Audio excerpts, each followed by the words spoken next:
अस्सलामुअलैकुम दोस्तों, आज हम आपके सामने एक किस्सा लेकर आए हैं। किस्सा सौदागर की बेटी का। तो दोस्तों, पुराने वक्त में मुल्क मिस्र में एक ताजिर रहता था जिसका नाम रूहानी था। रूहानी हीरो और मोतियों की तिजारत किया करता था और दूर दूर के मुल्कों में उसका माल जाता था। बड़े बड़े मुल्कों के बादशाह, शहजादे, शहजादियाँ और बड़े बड़े अमीर लोग उसके ग्राहक थे। रूहानी ताजिर के 7 बेटे थे और एक खूबसूरत सी बेटी थी, इसलिए वह सबकी लाडली थी, प्यारी थी। इसी वजह से उसका नाम नाज़ो रखा गया, लेकिन सब उसे प्यार से शहजादी कहते थे। शहजादी भी इसीलिए कहते थे क्योंकि वह बहुत ही ज़्यादा खूबसूरत, जिस तरह से एक शहजादी खूबसूरत होती है उसी तरह से खूबसूरत थी। रूहानी ताजिर के पास बेहद दौलत थी, इसीलिए वह शहजादियों की तरह भी रहती थी। लेकिन बहरहाल वह थी तो ताजिरजादी। बचपन से उसे शहजादे और शहजादियों की कहानियां पढ़ने का बहुत शौक था, इसीलिए वह अपने आप को शहजादी भी समझती थी। जब वह बड़ी हुई तो बड़े बड़े ताजिरों की तरफ से उसके लिए शादी का पैगाम आने लगा, लेकिन नाजो ने किसी से भी शादी करने से इनकार कर दिया। उसका कहना था कि वह शहजादी है और शादी करेगी तो एक शहजादे से ही करेगी। उसके भाइयों ने, उसके बाप ने उसको बेहद समझाया, लेकिन जिद की पक्की थी नाजो। उसने शादी करने से इनकार कर दिया। उसकी माँ की मौत बचपन में ही हो गई। एक रोज रूहानी ताजिर का भी इंतकाल हो गया। अब नाजो अपने भाइयों के रहमो करम पर रहने लगी। सबके सब भाइयों की शादियां हो गईं और सब अपने अपने घरों में खुश रहने लगे, जबकि नाजो मुलाजिमों के साथ अपने बाप के घर में अकेली रहती थी। उसके भाइयों ने उसे अपने पास रहने के लिए कहा, लेकिन नाजो ने इनकार कर दिया। उसकी जिद्दी तबीयत की वजह से आहिस्ता आहिस्ता सबने उससे अपने ताल्लुकात ख़त्म कर लिए और जो लोग उसको शहजादी कहते थे वह अब उसको नकली शहजादी कहने लगे। इसीलिए वह हर वक्त यही सोचती थी कि वह किस तरह से असली शहजादी बने, लेकिन उसके जहन में कोई तरकीब नहीं आती थी। एक रोज वह अपने कमरे में खामोश बैठी हुई थी कि उसकी एक मुलाजिमा अंदर आई और उसने कहा, शहजादी हुजूर, एक बूढ़ी औरत आपसे मिलना चाहती है। शहजादी ने कहा कि कौन है वह बूढ़ी औरत? मुलाजिमा ने कहा कि आपसे मिलने के लिए आई है, आप खुद देख लें। शहजादी ने कहा, जाओ उसे ले आओ। मुलाजिमा ने सर झुकाकर सलाम किया और फिर वापस चली गई। उसके थोड़ी देर के बाद में मुलाजिमा वापस आई और उसने कहा कि वह मुलाजिमा वापस आई, सलाम किया और उसके साथ में एक बूढ़ी औरत जो कि लाठी टकती हुई अंदर दाखिल हुई। उसने नाजो को सलाम किया। नाजो ने कहा, बैठो बड़ी बी और मुझे बताओ कि तुम कौन हो और मुझसे क्यों मिलने आई हो। बड़ी बी ने कहा, मेरा नाम ताकुना है और मैं मुल्क रूम की रहने वाली हूँ। एक काफिले के साथ यहाँ पर आई थी। मैं तुम्हारी मरहूमा माँ की दूर की रिश्तेदार भी हूँ। तुम्हारे बड़े भाई के घर पर ठहरी हुई हूँ क्योंकि वह एक बार तुम्हारी माँ के साथ मेरे घर आया था। मेरे बेटे भी मोतियों और हीरो की तिजारत करते हैं। हम भी खानदानी ताजिर हैं। मुझे यहाँ आकर तुम्हारे मुतालिक मालूम हुआ कि तुम्हें शहजादी बनने का शौक है, तो मैं तुमसे मिलने के लिए आ गई। शहजादी ने कहा कि आप मेरी माँ की रिश्तेदार हैं तो फिर आप मेरी भी बुजुर्ग हैं। आपकी आमद से मैं बहुत ही ज़्यादा खुश हुई। आप जब तक चाहें तब तक मेरे यहाँ रह सकती हैं। मैं यहाँ पर अकेली रहती हूँ।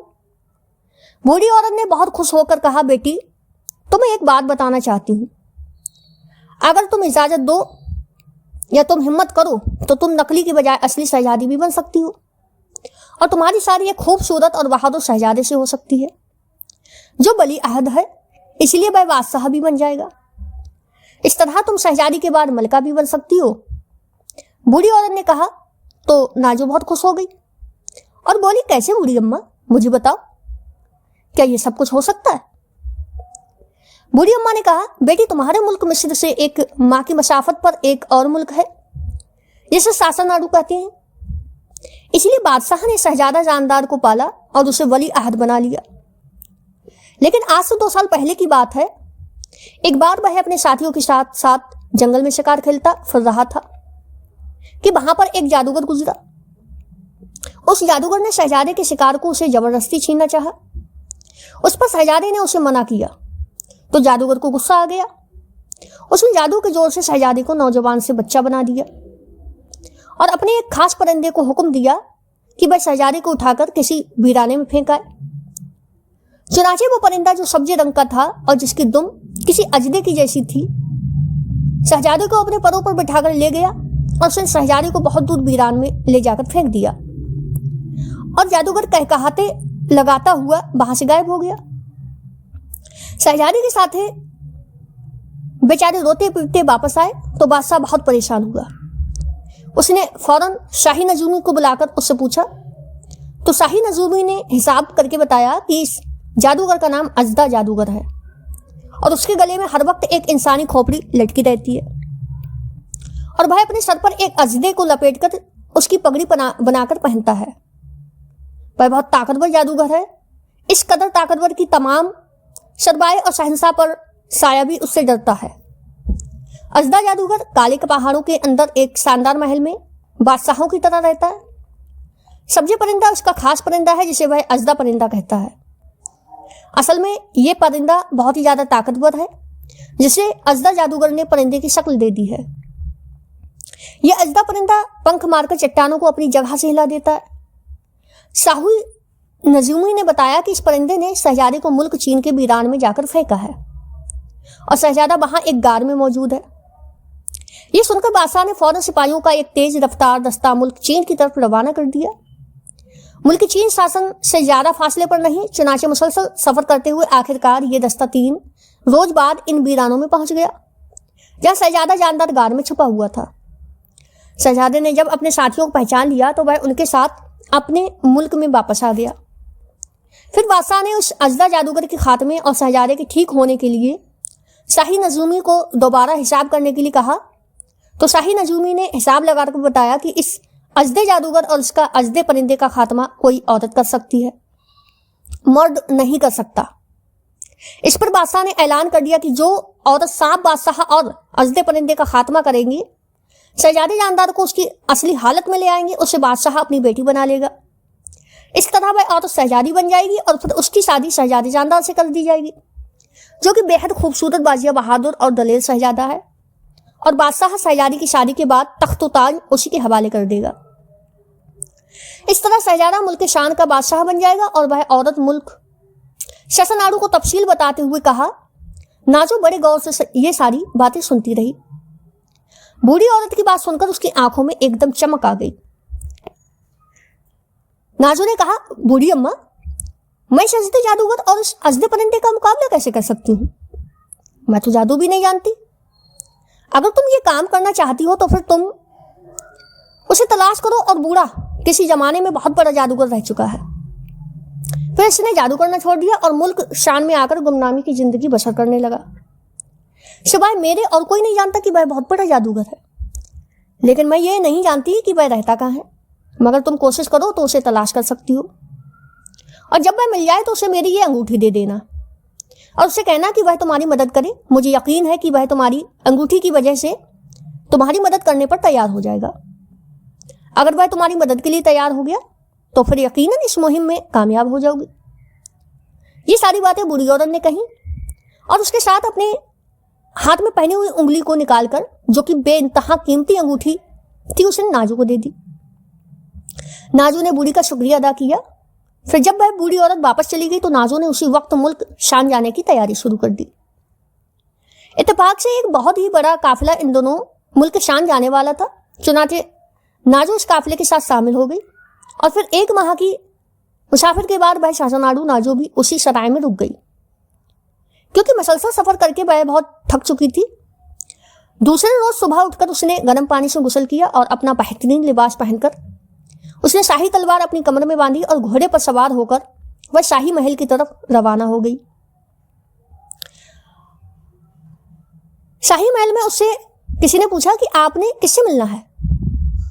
मैं बादशाह सलामत से मुलाकात करना चाहती हूँ क्योंकि मैं शहजादा जानदार की मदद करने आई हूँ। नाजो ने दरबान को जवाब दिया। बादशाह के कमरे तक दरबान ने उसे पहुंचा दिया। बादशाह उससे मिलकर बहुत ही ज्यादा खुश हुआ नाजो ने उसे अपने मुतालिक सब कुछ बता दिया तो बादशाह ने उसे इजाजत दे दी कि वह शहजादे जानदार की मदद कर सकती है।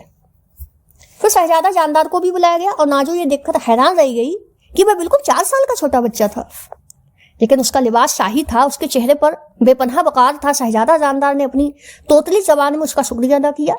फिर नाजो बादशाह शहजादे से इजाजत लेकर शाही महल से वापस सराय में आ गई और अब उसने बूढ़े सलज के बारे में लोगों से पूछना शुरू कर दिया, लेकिन वहां पर बूढ़े सलज को कोई भी नहीं जानता था।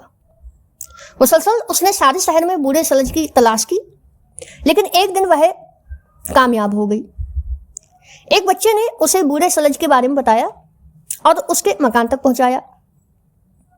जब वह मकान में दाखिल हुई तो उसने देखा कि एक बूढ़ा आदमी धूप में बैठा हुआ था। नाजो ने आगे बढ़कर उसे अदब और एहतराम के साथ सलाम किया। बूढ़ा सलज बोला, बेटी कौन हो तुम और कहां से आई हो? बूढ़े सलज ने हैरत भरे लहजे में कहा, यह अंगूठी देखिए। नाजो ने जेब से बूढ़ी की अंगूठी निकाली। बूढ़े सलज की अंगूठी है। बूढ़े सलज की तरफ बढ़ाते हुए कहा और सलज अंगूठी देखकर हैरान हो गया कि ये तो मेरी बहन ताकना की अंगूठी है। आपने इस अंगूठी को दुरुस्त पहचाना और आपकी बहन ने मुझे ये दी है और मुझे आपके पास भेजा है। वह मेरी वालिदा के रिश्तेदार हैं। नाजू ने मुस्कुराते हुए बूढ़े से कहा, अच्छा अगर तुम्हें ताकुना ने भेजा है तो फिर तुम मेरी भी मेहमान हुई। तुमने अपने मुतालिक कुछ नहीं बताया। तो फिर नाजो ने सारी बातें तफसील से उसको बता दी। फिर बूढ़े सलज ने कहा कि अब मैं समझ गया हूं तुम चाहती क्या हो, कि तुम असली शहजादी बन जाओ और फिर शहजादे जानदार से शादी कर लो, ठीक है ना बेटी? मैं तुम्हारी मदद जरूर करूंगा, लेकिन बेटी इस काम में तुम्हें खुद हिम्मत करनी होगी, क्योंकि ये काम बेइंतहा मुश्किल और कठिन काम है। बूढ़े सलज ने उसे कहा। तभी नाजो ने कहा कि मुझे बताइए बाबा कि मैंने इस काम को कैसे करके करना है और मुझे यकीन है कि मैं आपकी तबाक पर पूरा उतरूंगी। जादूगर इंतहा ताकतवर और सिफात जादूगर है। ये तो उसने शहजादा जानदार के साथ नरमी बरती है कि उसे सिर्फ बच्चा बना दिया, वरना चाहता था तो उसे हलाक भी कर सकता था। इस ताकतवर जादूगर का महल मुल्क लुगानिश में काले पहाड़ के अंदर है और इस अजीदे जादूगर की जान एक ऐसे सांप में मौजूद है जो जमीन की तह में रहता है। जहां तक इंसान कोई सांप या कोई कीड़ा मकोड़ा भी नहीं पहुंच सकता। और इसके अलावा इसके इर्द गिर्द जादू का चारों तरफ से हिसार बनाया हुआ है, इसलिए कोई जादूगर भी वहां तक नहीं पहुंच सकता। तो फिर इसका खात्मा किस तरह से होगा? नाजो ने बड़े ही मायूसी से पूछा। बूढ़े ने कहा कि मायूस ना हो बेटी, ये अजदा जादूगर खूबसूरत लड़कियों को बहुत ज्यादा पसंद करता है। तुम जवान भी हो और खूबसूरत भी हो। मैं तुम्हें उसके महल के करीब पहुंचा देता हूं। तुम उसके साथ अहाई करो, वह तुम्हें शादी का पैगाम देगा। तुम उससे शादी करने की हामी इस शर्त पर भर लेना कि वह तुम्हें शाह गुलाब का बड़ा कांटा लाकर दे, जो काले समंदर के बीच में खला हुआ है, और वह इस काम के लिए फौरन तैयार हो जाएगा। जब वह शाह गुलाब का कांटा ला दे, जो खुद भी शाह रंग का होगा, तो कांटा लेने के बाद तुम उससे कहना कि तुम उस अजदे परिंदे पर बैठकर दुनिया का चक्कर लगाना चाहती हो। वह मजबूरन उसकी इजाजत भी दे देगा। जैसे ही तुम इस परिंदे पर बैठो, तुम उसके सर पर मौजूद कलंगी के अंदर शाह कांटा चुभा देना। जैसे ही कांटा उस कलंगी में चुभ जाएगा, अजदा परिंदा जादूगर के बजाय तुम्हारा गुलाम हो जाएगा। तब तुम उसे हुक्म देना कि वह तुम्हें नीले पहाड़ों के पीछे रहने वाले नीले दो के पास ले जाए। मैं तुम्हें एक अंगूठी दूंगा, तुम ये अंगूठी इस नील देव को दे देना। नील देव तुम्हारी मदद करेगा और आइंदा जो कुछ भी तुमने करना हो वह तुम्हें नील देव ही बताएगा। बूढ़े सलज ने नाजो को सारी तफसील बता दी। नाजो ने कहा, ठीक है बाबा, मैं तैयार हूं। सलज ने अपनी उंगली से एक अंगूठी उतारी और उसे नाजो की तरफ बढ़ा दिया। नाजो ने अंगूठी लेकर अपनी उंगली में पहन ली। एक बात और भी बता दूं कि मेरी अंगूठी की मौजूदगी में अदा जादूगर जादू की मदद से यह नहीं जान पाएगा कि तुम किस मकसद के लिए काम कर रही हो, इसलिए फिक्र करने की कोई भी जरूरत नहीं है। नाजो ने शुक्रिया किया। बाबा, मुझे ये बस यही खतरा था कि कहीं वह जादूगर जादू की मदद से मेरे मुतालिक ये ना मालूम कर ले कि मैं किस मकसद के लिए आई हूं। अब मैं पूरी तरह मुतमईन हूं। अपनी आंखें बंद करो और जब तक मैं ना कहूं तुमने अपनी आंखों को नहीं खोलना है। सलज ने कहा तो नाजो ने अपनी आंखें बंद कर ली। दूसरे लम्हे में उसे यह महसूस हुआ कि वह तेजी से हवा में उड़ती जा रही है। उसे अपना जिस्म हल्का फुल्का महसूस होने लगा। जाने कितनी देर से वह ये कैफियत महसूस कर रही थी। अचानक से उसके पैरों तले सख्त जमीन का एहसास हुआ और आवाज आई कि आंखें खोल दो बेटी और पूरी होशियारी से काम करो। सलज बाबा की आवाज सुनाई दी तो नाजो ने अपनी आंखें खोल दी और दूसरे लम्हे में वह ये देखकर हैरान रह गई कि वह शाहरंग के पहाड़ों के सामने खड़ी है। तो नाज़रीन, आगे का पार्ट जाने के लिए आप पार्ट नंबर 2 जरूर देखिएगा। तब तक के लिए दुआओं में याद रखें। अल्लाह हाफिज।